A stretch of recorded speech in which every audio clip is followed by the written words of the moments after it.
I'm a 37-year-old man who recently went through a devastating betrayal in my marriage. My wife Daphne, whom I've known since high school and been married to for 9 years, cheated on me with multiple men while I was struggling with depression. It's a painful chapter one never imagined I'd have to confront publicly, but here I am, seeking advice because I'm lost and my mental health is in turmoil. To understand how deep this cuts, you need to know a bit about my background. My upbringing was far from easy, raised by a mother addicted to drugs and a father who tragically fell victim to the perils surrounding her addiction. I was the one who found him and had to call 911. The scars of that day and the tumultuous childhood I endured have stayed with me, shaping my outlook on life, especially my relationships with women. I grew up with a deep-seated resentment towards my mother and, consequently, women in general. It took years in foster care with a compassionate family and ongoing therapy to soften the anger and pain I carried. Meeting Daphne in high school was a turning point. She became my friend first, and over time she helped me heal in ways I didn't think possible. By the time we graduated and went to the same college, everyone around us saw we were meant to be together. Despite my initial resistance, 2 years after college, I officially asked her to be my girlfriend. A year later I proposed, and 9 years ago, we got married. Throughout our relationship, Daphne knew about my mental health struggles. She witnessed my darkest moments and supported me through them. I always apologized for the burden I felt I was placing on her, but she assured me she was committed to us. Her kindness and reassurance meant everything to me, even when depression clouded my days.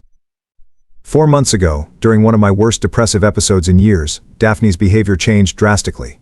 Typically by my side during these times, she grew distant and eventually started disappearing for hours, claiming she had things to do.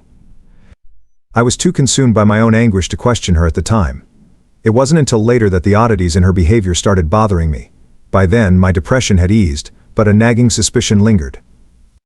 2 months later, on a particularly bad day that triggered old wounds, Daphne vanished again, leaving me feeling even more abandoned. When she returned, I confronted her gently, but she reacted defensively, which escalated into a heated argument. It was then that she confessed to seeing someone else for months, citing my depression and her need for attention as reasons. The pain and betrayal were overwhelming. I couldn't bear to look at her, let alone forgive her. I asked her to leave, and the next day I began divorce proceedings. I didn't fight for much. Material possessions meant nothing compared to the shattered trust and heartache. Daphne tried to reach out afterward, seeking reconciliation, but I couldn't bring myself to respond. Her attempts dwindled, and I thought cutting her out of my life would bring closure.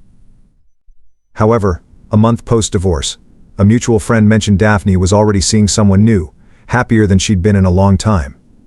Hearing this shattered me all over again. I had been focusing on rebuilding myself, attending therapy, and trying to move forward, but this news undid all my progress. Now I'm grappling with waves of hurt, anger, and self-doubt. The thought of Daphne with another man sickens me, feeling like a betrayal of the trust and years we shared. I know dwelling on it only deepens my pain, yet I can't seem to shake these feelings. I'm reaching out for advice on how to move forward. Cutting her out hasn't helped as much as I hoped. I want to reclaim my mental peace and continue the progress I've made in managing my depression. How do I let go of the anger and hurt without it consuming me? How do I rebuild trust in others when someone so close shattered it so profoundly? Any guidance would be appreciated as I navigate this painful journey of healing and self-discovery. She seemed ready to explode at me, so I took a breath and asked her again as calmly as I could.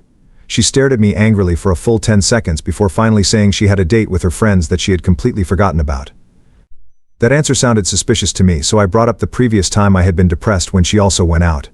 She claimed to have no idea what I was talking about. To be fair, it had been over 2 months, so I didn't want to call her a liar. However, a pattern was starting to emerge in my mind. Even after things seemed fine between us, it still lingered in my thoughts because I knew she was hiding something, but I couldn't figure out what. When Daphne vanished a third time, I wasn't even having a bad day, I was just busy. It was so evident to me at that point that something was up. When she got home that day, I didn't start any conversation about where she had been. I just talked about mundane things and she didn't lash out like the other time. I hoped she might volunteer where she had been, but she didn't say anything. It was precisely then that I knew I had to find out where she was going on my own. Being relatively tech-savvy, I knew my way around an Android phone. When my wife went into the shower without her phone, I checked her Google Maps location history. That night, she went to a bar and then to what seemed to be a residential address. I checked the previous time she had disappeared, and found a similar pattern. She went to the same bar, but ended up at a different house. I took pictures of all this with my phone, planning to research the addresses she was visiting. If those addresses truly belonged to any of her friends, I would feel much better. I was going to check the dates for the first time she disappeared, but I heard her wrapping up in the bathroom, so I stopped. The uncertainty was driving me crazy. I wasn't sure how to find the information I needed based on those addresses, but I knew it was the only way to get closure. There were two possibilities: either my wife was cheating on me, or she was truly going out with her friends. Going to bars and ending up at someone's home could align with her story, but it could also mean she was going home with random men. When she came out of the bathroom, we did some small talk, which I struggled through, and she went to bed. She fell asleep with her phone in her hand, so I carefully pried it away. My heart was beating furiously, but she didn't wake up. I checked for the first day she disappeared suddenly. It was the same pattern on all 3 days she went to the bar, and then to the same address on 2 of those days. At that point, I knew what I needed to do. I half considered hiring a private investigator, but I realized there was an easier way. The next weekend, I faked being in a mood, which was harder than I expected despite all the practice I'd had over the years. Exactly as I wanted, around 6 p.m., Daphne went to the room, came out dressed, and slipped out of the house, thinking she was unnoticed. A few minutes later, I went out too, wearing a disguise of shades, a jacket, and a baseball cap, heading straight to the same bar I knew she was going to. I hoped she wouldn't identify me otherwise. My plan might never work again. I walked into the bar and quickly spotted her sitting alone, already with a drink. I hoped her friends would join her. I found a corner to sit in, hoping she wouldn't notice me, and waited. Eventually, someone sat beside her. They sat in silence for a bit before he said something, and I guessed from their body language that they didn't know each other. 10 minutes later, though, they were laughing and she kept touching him. I had seen enough but used my self-control to see how things played out. A part of me hoped her friends would show up, and the guy was just there to kill time. Nope. I stayed for about an hour, watching them drink, before they both stood up and left together. I followed them for about 3 blocks to an apartment building. That was it. I felt like I was going to lose my mind. Acknowledging my fragile psyche, this certainly didn't help. From across the street I waited, planning to take a picture when she came out and then head home. When she finally came out with the guy, I took several pictures. They kissed under the well-lit entrance. I took my last photo and stormed across the street, knowing it was against my better judgment. I can barely remember what I said. But I know I was shouting, asking how she could do that to me, saying I knew she was up to no good. I was almost about to hit the guy with his baffled look before she told him to go back to his house, which he did immediately. With just the 2 of us standing there, I was shaking with rage, battling with many messed up thoughts. Realizing you can never really trust anyone, that anyone is capable of betraying you, is devastating. As all these thoughts poured through my head, I asked her why. She replied, "I'm tired of dealing with your depression and your moods." I'm not complaining, but since we're on the topic, I thought I'd mention that after he quit his job, I had to work twice as hard. To make extra cash, I even took up a tutoring job on the side, so I wouldn't have to rely on my parents or ask anyone else for money. The thought of asking for financial help made me uneasy, so I was determined to manage everything on my own. I did my best to keep things running smoothly, but I couldn't shake the feeling that he wasn't putting in the same effort. Every time I came home from school and got ready to conduct my online tutoring sessions, I would see him either scrolling on his phone or watching TV. Initially, I assumed he must have completed his work while I was at school, but as months passed with no progress, I started suspecting he was doing nothing at home and just lazing around. I was working as hard as I could to bring home some money so we wouldn't have to rely on anyone else, and I was honestly very unhappy with the way things were going. However, I kept silent for the first few months because I knew he needed someone to believe in him, and I wanted to be that person. But there's only so much one can endure without seeing any results. Eventually, I became really agitated because he kept assuring me he was making progress, yet he had no investors and nothing to show for his efforts. On weekends, I couldn't observe what he was doing because he claimed those were his days off, and I couldn't question him without him accusing me of trying to rush him and acting like his parents. It felt very unfair, and I was growing increasingly frustrated. Finally, I decided to spy on him to get to the bottom of things. A couple of weeks ago, before I filed for divorce, I pretended to leave for work but stayed around the house to see what he would do. To my surprise, as soon as I walked out the door, he tossed his laptop aside and lay down on the couch with his phone. I was outside, peeking through the living room windows like a thief, positioned so he couldn't see me, but I could see everything he was doing. I thought maybe he'd be on his phone for a while and then get back to work. But he didn't move for almost an hour. I know some might suggest installing cameras, but I didn't want to go through that effort. I already had a strong suspicion he was doing nothing when I wasn't home, and I needed to see it with my own eyes. After almost 45 minutes of observing him doing nothing, I had enough. I went inside to confront him, furious and in pain from crouching outside for so long. In a fit of anger, I snatched his phone and smashed it to the ground. I shouldn't have done that, but I was so angry I couldn't help it. He was too shocked to say anything, and I let out all my frustration, yelling at him. I had been working 2 jobs to sustain our lifestyle without borrowing money, and he had been lying to me, doing nothing at home. He could have at least done the household chores, but even that fell on me. I can't put into words how angry I was. All the resentment bubbled up, and I couldn't stop screaming until I had let it all out. After I finished, he had the audacity to accuse me of spying on him, claiming it violated his privacy and showed my lack of trust. He tried to lie again, saying he was taking a much-needed day off, but I demanded he show me something to prove his work on other days. He fumbled, and I knew he had been lying all along. I told him to leave because I couldn't stand to see him. He tried making excuses, saying he was struggling with work and needed to relax, but I didn't care about his struggles because he hadn't cared about mine. After that fight, he left to stay with a friend, and I filed for divorce the next day. That's when things took a turn for the worse.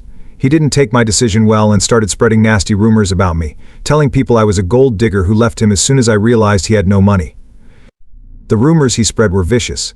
He told our mutual friends and even my family that I had only been with him for his money, and that I abandoned him the moment he fell on hard times. It was incredibly hurtful because it couldn't have been further from the truth. I had supported him emotionally and financially, even when he was jobless. I had worked myself to exhaustion to ensure we didn't have to borrow money from anyone. His accusations were not only false but also deeply unfair. His behavior after our separation became even more problematic. He started showing up at my workplace, creating scenes and trying to turn my colleagues against me. I remember one particularly embarrassing incident where he came into my office, shouting and accusing me of being unfaithful. It took the intervention of my boss to get him to leave. These outbursts were not just humiliating, they were stressful and affected my professional life. In addition to spreading rumors and causing public scenes, he also tried to sabotage my efforts to secure a stable future. He contacted my tutoring clients, attempting to discredit me and ruin my reputation. Some clients stopped hiring me because they believed his lies. It was a tough time, and I felt like I was constantly under siege. I had to explain the situation repeatedly to those who doubted my integrity, which was exhausting and demoralizing. Despite all this, I continued to work hard. My determination to succeed and prove him wrong drove me to push through the challenges. I expanded my tutoring business, taking on more students and diversifying the subjects I taught. The extra workload was intense, but I managed to keep going, motivated by the need to be self-reliant and to build a future where I didn't have to depend on anyone else. As months passed, his attempts to tarnish my reputation started to backfire. People began to see through his lies, especially as they noticed the stark difference in our behaviors. While he was spreading rumors and causing disruptions, I was working diligently and maintaining my professionalism. Gradually, my clients returned, and I gained new ones through positive word-of-mouth recommendations. My hard work was paying off, and I felt a sense of vindication. Emotionally, it was a different story. The constant stress and emotional toll took a significant impact on my well-being. I sought therapy to help me navigate the complex emotions and to find ways to cope with the betrayal and anger I felt. Therapy was a lifeline, providing me with tools to manage my feelings and to rebuild my self-esteem, which had been shattered by his actions. Throughout this period, I learned a lot about myself and about resilience. I discovered strengths I didn't know I had and found a support system in unexpected places. Friends who had initially been swayed by his stories came back, apologizing for doubting me. They offered their support, and I realized I wasn't alone in this fight. My family, too, stood by me, helping me through the tough times and encouraging me to keep going. Looking back, I can see that this difficult period was a turning point in my life. It forced me to grow in ways I hadn't anticipated and to develop a thick skin. I became more assertive, setting boundaries and not allowing anyone to take advantage of me again. My experience with him taught me valuable lessons about trust, self-reliance, and the importance of standing up for oneself. Ultimately, I emerged from this experience stronger and more independent. I built a successful tutoring business that not only provided financial stability, but also gave me a sense of accomplishment and pride.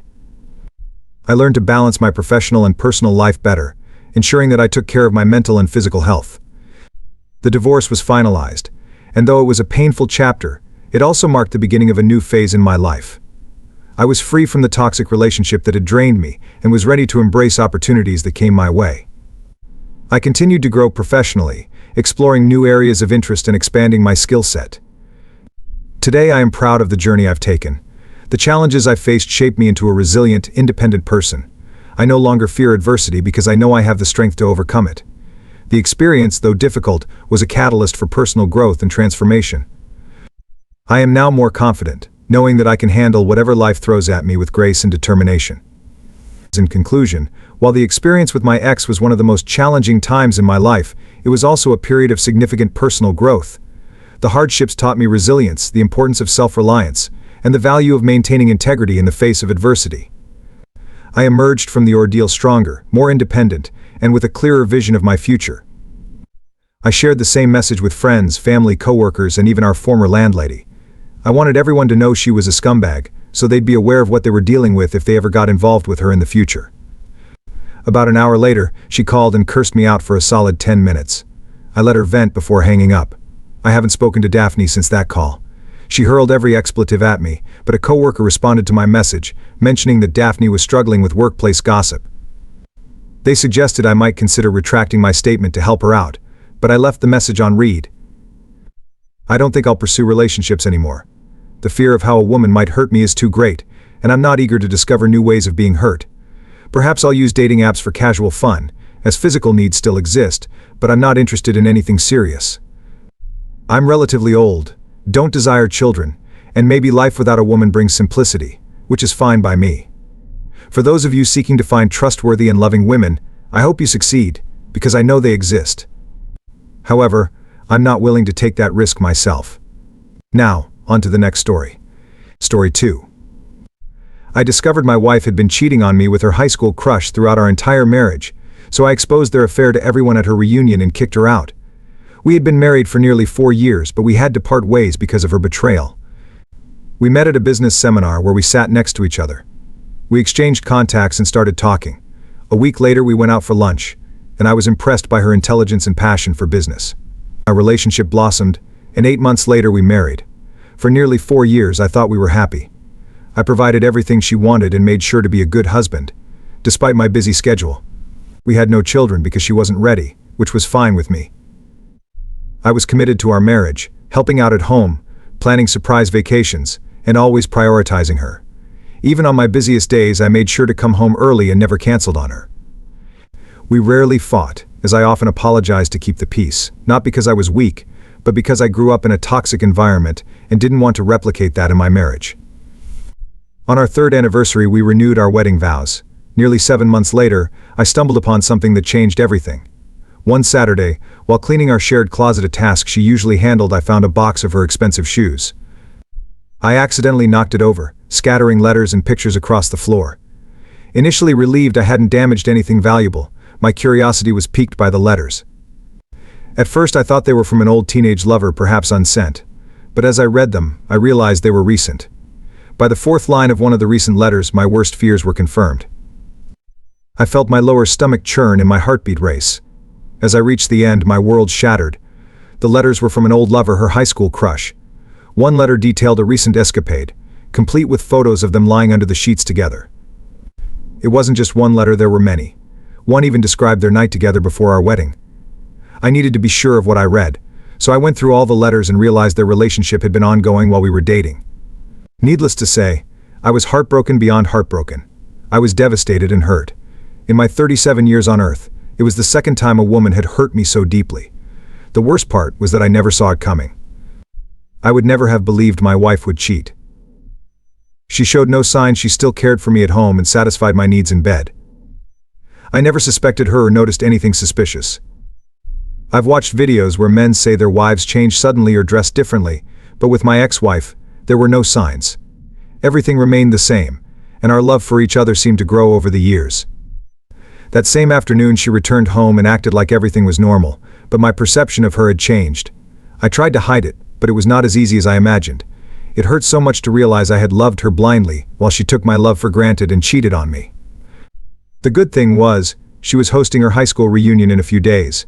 I had already scanned the letters and photos and planned to send them to her parents. But then, I got an idea from a story I had heard.